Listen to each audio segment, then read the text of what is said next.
මේ බණේ මොක නැහුවත් කමන්නේ මේටි ගහන්න. කුසලස්ස උපසම්පදා. සියලු පව් නොකළ යුතුය. දැන් පින්නතුනේ මේ සියලු පව් නොකර ඉන්න නම් තියෙන හොඳම ආත්ම භාවය මොකක්ද? සියලු පව් නොකර ඉන්න පුළුවන් මොන ආත්මේ ඉපදුනහම? දැන් මිනිස් වෙලා ඉපදිලා ඉන්නවනේ. තව එකක් කියනවා. කුසලස්ස උපසම්පදා. මොකද්ද කියන්නේ? කුසල් පමණක් වැඩි යුතුය. පින්නතුනේ කුසල් පමණක් වඩන්න පුළුවන් එකම ආත්මය මොකද්ද? මනුෂ්‍යාත්ම භාවය. ඔය දෙකම පව් නොකර ඉන්නත් පුළුවන් මිනිස්සු වෙලා ඉපදුනහම පැහැදිලිද නැහැ මං කියන එක. කුසල් කරන්නත් පුළුවන් කවුරු වෙලා ඉපදුනහම. ඇයි එහෙනම් කරන්නේ නැත්තේ? බල්ලොන්ට බලල්ලොන්ට පුළුවන් දව කරන්න. පව්පින් තේරුම් ගන්න පුළුවන් එකම ආත්මය මොකද්ද? ඇයි එහෙනම් තේරුම් ගන්න නැත්තේ? මේ අම්මලා තාත්තලා හිතන්නේ ලබන ආත්මේ කවුරු වෙලා උපදී කියලාද? එහෙම සැකයක්වත් නැද්ද? සැකයක්වත් තියාගන්න එපා. මිනිස්සු වෙලා උපදින්නේ. එහෙම සැකයක්වත් තියාගන්න එපා. දැන් කේ හාමුදුරුවෝ කොහොමද එහෙම කියන්නේ? බුදුහාමුදුරුවෝ උගන්වනවා පින්නතුනේ මිනිස්සු වෙලා උපදින එක හරි දුර්ලභයිලු. කවුද කියන්නේ? මේ බුදුවරු දේශනා කරන්නේ හොඳේ. ඒ දුර්ලභ වෙච්ච එක අතරින් තවත් දුර්ලභයි මෙහෙම උපදින එක. ඇහැ කන පේන එක ඕක හරි දුර්ලභ වැඩක් පින්නතුනේ. ඛණ්ඩ කතා කරන්න පුළුවන් එක ඒක හරි දුර්ලභ වැඩක්. ඒ නිසා හොඳට මතක තියාගන්න හෙට ඉඳන් පුරුදු වෙන්න. කුසල් පමණක් වඩන්න සියලු අකුසල් බැහැර කරන්න. පුංචි කාරණයක් විතරක් කියන්න. සියලු අකුසල් බැහැර කරනකොට හරි වැදගත් මාතෘකාවක් තමයි පින්නතුනි කට කියලා කියන්නේ. ඉස්සරලම කටට මොකද කරන්න ඕන? මෙව හෙට ඉඳන් කරන්න ඕන හොඳේ. එහෙම නැත්නම් ඔහොම ඉඳගෙන ඉන්න එක තේරුම් නැහැ. හෙට ඉඳන් මම මේ කියන ඒවා කරන්න මතක තියාගෙන. එහෙම පිච්චයක්වත් වියදම් වෙන්නේ නැහැ. දැන් දවසට කුණුහරුප කීයක් විතර කියනවා? දවසට ඕනේ. සාමාන්‍යයෙන් තාතෝ කියලා කීපාරක් විතර දවසට කියනවා. කටවල් ඇරියොත් එව්ව නෙමෙයිද කියන්නේ? ඔයත්තන්ට පුළුවන් නම් හෙට ඉඳන් මම මේ කියන එක හොඳට අහගන්න හොඳට මතක තියාගන්න. හෙට ඉඳන් කිසි කෙනෙකුට තෝවත් නොකිය ඉන්න බැයිද? එහෙම ඉන්න බැරි නම් ඇත්තටම ඉඳගෙන ඉන්න එකේ තේරුමක් නැහැ. එයි වචනෙන් තමයි පින්නතුනේ මේක පටන් ගන්නෙ. අපිට කේන්ති යන්නේ ඔයා කියලා බයිනකොටද තෝ කියලා බයිනකොටද? පැහැදිලිද වචනේ තියෙන බරපතලකම? ඒක බලන්න පුළුවන් යන ගමන් කාට හරි කියන්නකො තෝ කියලා. එහෙම නිකන් 7-8 දිනකට කියන්න. කියන්නේ එහෙම නෑ හොඳේ කුටි කන්න. වාචාය සංවරෝ සාදු. ඔය වචන හරි සංවර වෙන්න ඕන පින්නතුනේ. පින්නතුනේ මෝ හොඳයි. ඊයේ කොහෙද බන තිබ්බේ? කොහොම හරි පූසෙ පැන්න මැද්දේ. පූස පැනලා ඉවර වුණේ කෙලවරෙන්මයි. දැන් කොහොමද මැද්දට පූසෙ පැනගෙන යනකොට මිනිස්සු කෑ ගහලා බය වෙලා නැගිටලා බල්ලා දැක්ක හින්දා මට ඒක මතක් වුණේ. හරි. ගෙවල් දොරවල් වල ඉන්නකොට හොඳට කට පරිස්සම් කරගන්න. පළවෙනි එක. මේ කුඩාවැල්ලේ සත්පුරුෂ පින්නතුන්ට කියන්නේ හෙට ඉඳන් කිසි කෙනෙකුට තෝ කියලාවත් කතා කරන්න එපා. පුරුදු වෙන්න. ඔය දැන් සමහර ගෙවල් තියෙනවා පින්නතුනේ. උදේට ඇහෙන්නෙම තොට දැන් එකපාරක් කිව්වා නේද? තොට ආයෙත් කියන්න ඕනේද? ඔය තෝ කියන එක ගෙවල් වල කී පාරක් කියනවද? ඔය හෙට ඉඳන් තෝ කියන එක නවත්තන්න. තව එකක් තියෙනවා. හෙට ඉඳන් කුණුහරුප කියන එක නවත්තන්න. ඔය ඇඟිල්ලක් උළුවස්සක හැප්පුණත් මොනවද කියන්නේ? කුණුහරුප කියන්නේ. දැන් මේ වෙනකොට කුණුහරුප කීයක් විතර ජීවිතේ කියලා ඇද්ද? කොහොමත් 3ට වැඩිනේ නේ. ඊට වැඩි නැද්ද? කුණුහරුප පළල ඇති පගෝදි ගණන් ඔය කටවල් වලින්. පවුද පින්න? පින්නතුනේ. අනේකට කතා කරනකොට හිත නිමෙන්න හැදෙන්න කතා කරන්න.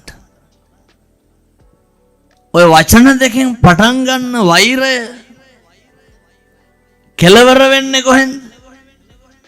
සමහරු කියනව නේද පින්නතුනේ? ඔය කියන්නේ නැද්ද? තෝ කනවා කියලා කියන්නේ නැද්ද? අපූර්වට කියනවනේ තෝ කපනවා කියලා කියන්නේ නැද්ද? පින්නතුන් දන්නවද ඒක කොහොමද කෙලවර වෙන්නේ කියලා? දැක්කද අර පහුගිය දවස්වල අවුරුදු 5යි නේද අර පැටියාගේ බෙල්ල කැපුවේ අම්මා. කපලත් නෙමෙයි තිබ්බේ. ඒ පිහින් කපන්න බෑ. මම දැන් තියලා කොටන්න දෙතුන් පාර. කොහොමද පින්නතුනි පොඩි එකාගේ බෙල්ල තියලා කපන්නේ? මොන තරම් සංසාරේ වෛරයක් තියෙන්නද? මොන තරම් සංසාරේ කේන්තියක් පිරිමහන්නද? පින්නතුනේ ශනික කෝපේද? නෑ. මිනිස්සෙක්ගේ බෙල්ලක් කපන්න බෑ පින්නතුනේ මේ රාත්තල් 20කවත් පාරක් වැදුන්නේ නැත්තම්. මේව හරි හයියයි. මාළුවට කී පාරක් කොටන්න ඕනද? බෙල්ලට කොච්චර කොටන්නද තියලා. වෛරය මිනිස්සු කියනව නේද? කටපත් අදිනව නේද? මරාගෙන මැරෙනව තොපි කියලා කියනවනේ. ඔවල් ලේසි නෑ පින්නතුනේ. වෛරය වැඩි වුණාම පිරිමහන්නේ. උපදින්නේ ලං වෙලාද ඈත් වෙලාද? පින්නතුනේ වෛර පිරිමහන්න උපදින්නේ ළඟින්. අම්මා බෙල්ල වල දාගත්තා. ඊට පස්සේ ඔය එක සමහර දැන් ඔය අම්මලා කියනව නේද දෙමව්පියෝ දරුවන්ට කියන්නේද තොපිනම් සංසාරේ පෙර හතුරුද කොහෙද කියලා කියන්නේ නැද්ද? පින්නතුනේ වෛරක්කාරයෝ දෙමව්පියෝ විදිහට එනවා, සමහර වෛරක්කාරයෝ දරුවෝ විදිහට එනවා. සමහර වෛරක්කාරයෝ ස්වාමියෝ විදිහට එනවා. ඒ කියන්නේ කසාද බඳිනවා. සමහර වෛරක්කාරයෝ බිරිඳ විදිහට එනවා. වෛරක්කාරයෝද නැද්ද කියලා ඔහොම කල්පනා කරලා ඊළඟ එකට යන්නේ.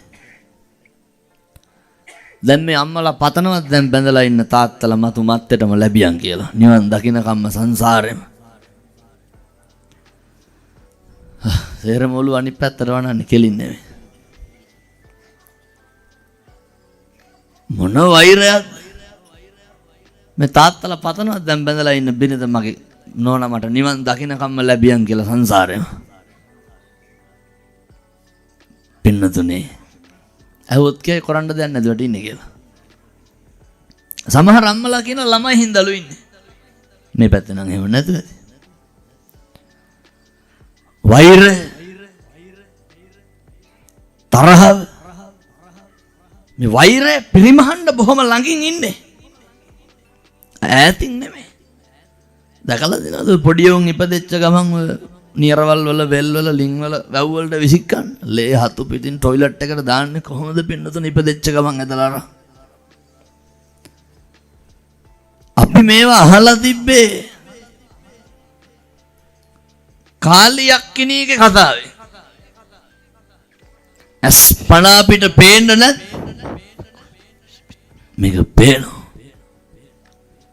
තව පොඩි ප්‍රශ්නයක් අහන්න ඕන. මේ පැත්තේ බොනවද නැහැ? පින්නතුනේ කුඩා වැල්ල තරම් බොන පැත්තක් කොහෙවත් නැහැ වාගේ hina වෙන විදියට. වෙන පැති වලින් අහනකොට මීක් නැහැ. අපුච්චේ ඔහොම බීවොත් නම් තියේ. එහෙනම් මේ ප්‍රශ්නේ මෙහෙට හොඳට ගැලපෙනවා. දැන් මේ අම්මලා මේ වෙනකොට කී ගමනක් වේසි කියලා බැනුම් අහලා තියෙනවද? බැනුම් අහලා නැද්ද? කාගෙන්ද? අල්ලපු ගෙදර මිනිස්සු බයිනෝ. පාර යන මිනිස්සු බයිනෝ. කවුද බයින්? සෙනෙහබර කසාද ස්වාමියා නෙමෙයිද? දැන් තාත්තලා කල්පනා කරන්න ඕනේ. මෙලහටත් පාරවල් දිහා කියලා ඇති පිරිසක්. කල්පනා කරන්න ඕනේ. මම කී පාරක් මගේ කසාද බිරිඳට කුණුහරුපෙන් බැලලා තියනවාද? කොහොමද දෙපාරකට නම් වැඩි ඉන්නේ නේ. මොන කුණුහරුපද තඩි ගහලා ඇතිපද. ළමයි කියනවා මෙහෙ ඔය තිය කොට පැත්තේ. හාමුදුරනේ දරා ගන්න බැරි තැන මේ හාමුදුරන්ට මැසේජ් එක දැම්මේ. ගොඩක් මිනිස්සුන්ගේ දුක කියනෝනේ අපිට. ළමෙක් කියලා හින්දා බැලුවා. හාමුදුරනේ අදත් අම්මා ඉස්පිරිතාලේ කිව්වා. ඇයි? තාත්තලා කෙලලා ආපුහම මොකද්ද කෙලනවා කියන්නේ දන්නවනේ? බීලා ආපුහම එකම හපංකම් මොකද්ද? වෙනදනේ බීලා අපූර්වට පාර එනවා විත්තියක්වත් නැහැ. පොලිසියෙන් ඇල්ලුවත් පොලිසියට ටෝක් කරනවා නොබීපු ගන්නට. මේ මිනිස්සුන්ට යක්කු වෙනවනේ ගෙට කඩුල්ලෙන් ඇතුළට ගියපු ගම. තියෙන තිරිසංකම් වෙන මොකද්ද?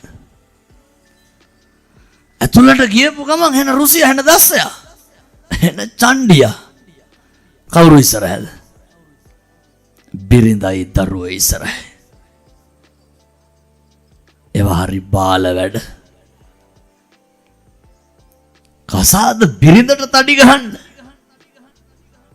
මොන ගෑනු ගතියක්ද ඒක? සමහර තාත්තලා ඉන්නවා මේ එහෙම නැතුව ඇති මං කියන්නේ අර බොහෝ පැතිවල වෙන විදිය බොන පැතිවල. ආපුහම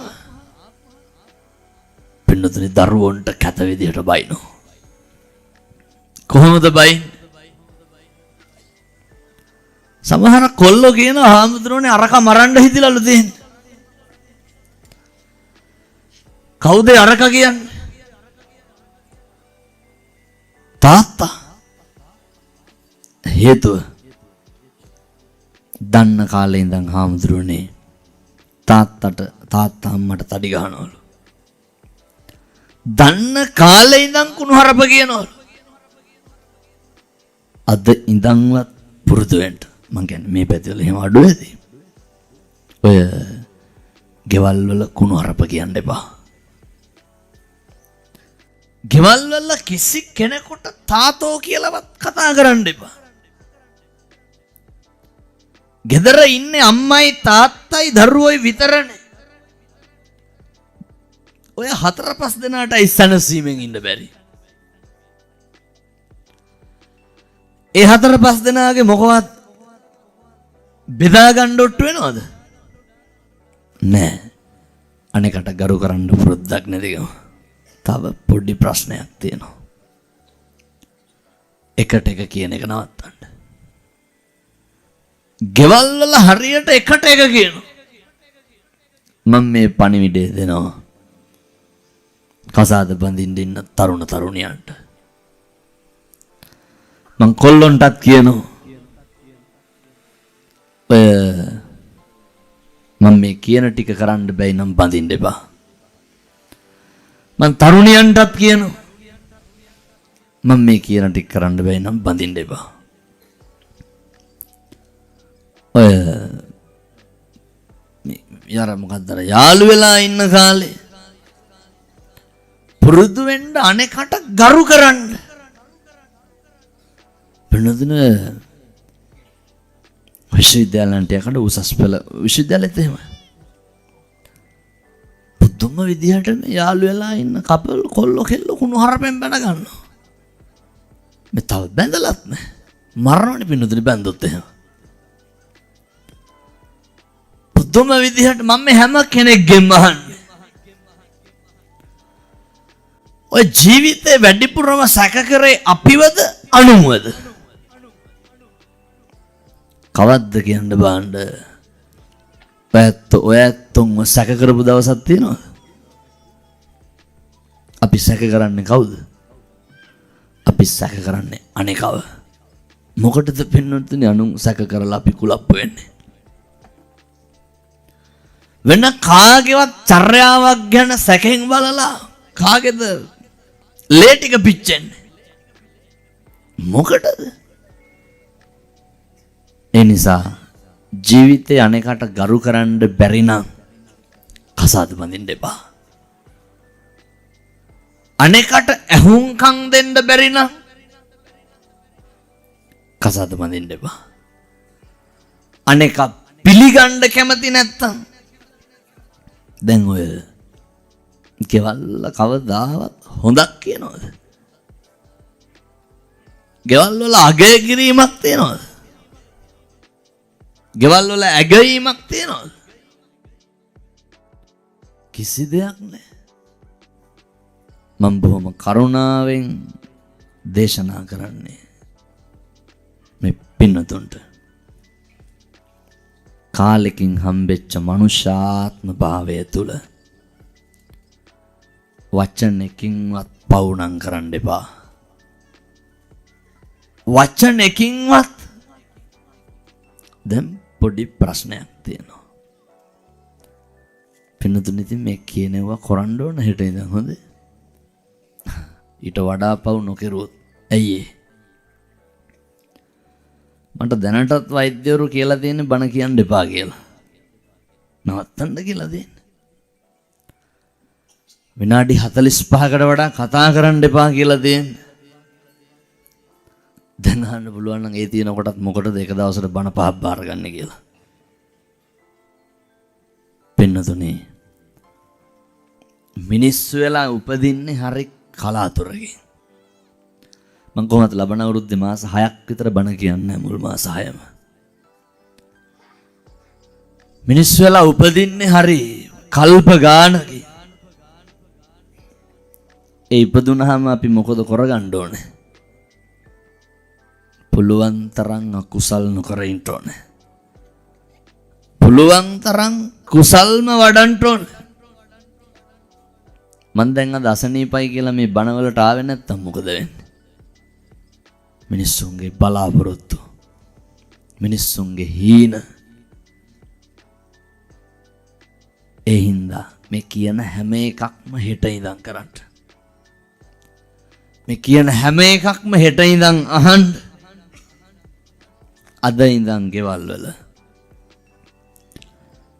පවුල පන්සල වගේ තියාගන්න. ඔච්චරයි. පවුල පන්සල වගේ තියාගන්න කියපුවාම සමහරු වෙනවා පින්නතුනේ. පන්සල පවුල වගේ කරගන්න එනවා. මෙහෙත් ඉන්නවද එහෙම නැහැ. ආපුවාම මෙව්ව ගාන ඇවිදිනවා කිසි ලැජ්ජාවක් නැහැ. හොරින් ගන්න පන්සලට ඇවිල්ලා ලැබුම් ගෙවල් අස්සේ එහෙම.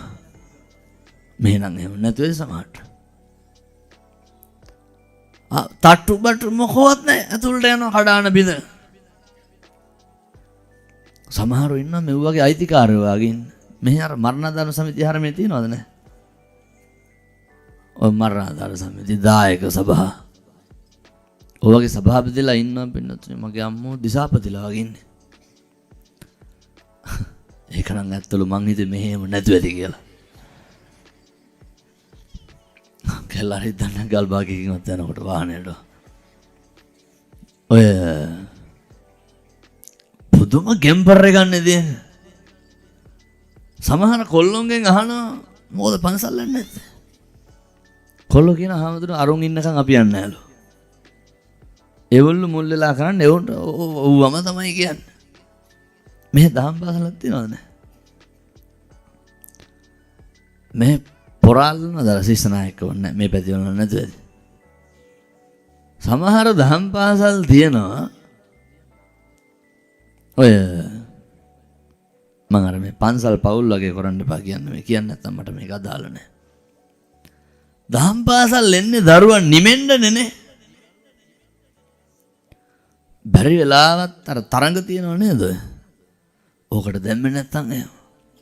මම කියන විදිහටම කියන්නේ. අර දහම් පාසලට ගුරුවරු වෙනවනේ උගන්වන්න. මිනිස්සු ස්වේච්ඡාවෙන් හරි කැමැත්ත ඒකම පින්නදින ලෝකේ තියෙන එකම ස්වේච්ඡා සේවාව ඕකනේ. මොකද්ද?